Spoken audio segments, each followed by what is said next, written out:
3 fakta padang mahsyar, di antaranya matahari sangat dekat. Salah satu fase peristiwa hari kiamat ialah padang mahsyar. Sesuai dengan namanya, di sanalah seluruh insan sejak Nabi Adam alaihi salam, hingga orang terakhir dikumpulkan oleh Allah subhanahu wa ta'ala.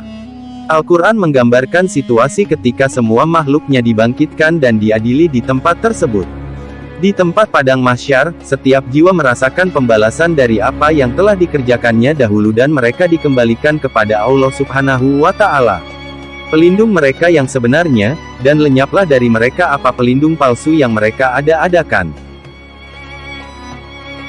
Di tempat itu, padang mahsyar, tiap-tiap diri merasakan pembalasan dari apa yang telah dikerjakannya dahulu dan mereka dikembalikan kepada Allah subhanahu wa ta'ala, pelindung mereka yang sebenarnya dan lenyaplah dari mereka apa yang mereka ada-adakan.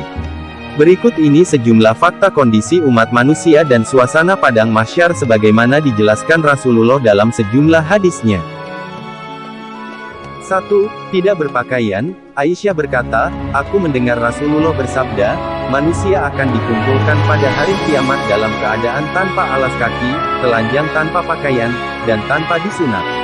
Lantas, aku bertanya, wahai Rasulullah, apa laki-laki dan perempuan memandang satu sama lain?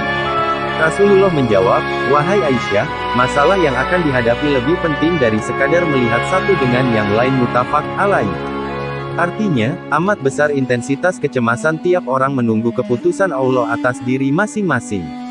Tak terbersit keinginan untuk berbuat yang tak senonoh meski semua orang telanjang. Kedua, matahari didekatkan. Di padang mahsyar, jarak antara manusia dan matahari sangat dekat. Oleh karena teriknya mentari, keringat bercucuran dengan amat deras sehingga merendam sebagian atau bahkan seluruh tubuh mereka. Nabi Muhammad Shallallahu Alaihi Wasallam bersabda, pada hari kiamat, matahari didekatkan kepada seluruh makhluk hingga berjarak 1 mil di atas kepala mereka, lalu seluruh manusia akan tergenang dalam peluh mereka berdasarkan kadar amalan mereka di dunia, hari Muslim. Masa tunggu ini akan sangat menyiksa bagi orang-orang kafir. Namun, tidak demikian bagi mereka yang dikehendakinya. Rasulullah bersabda, Allah subhanahu wa ta'ala berfirman, pada hari manusia bangkit menghadap Allah Tuhan semesta alam.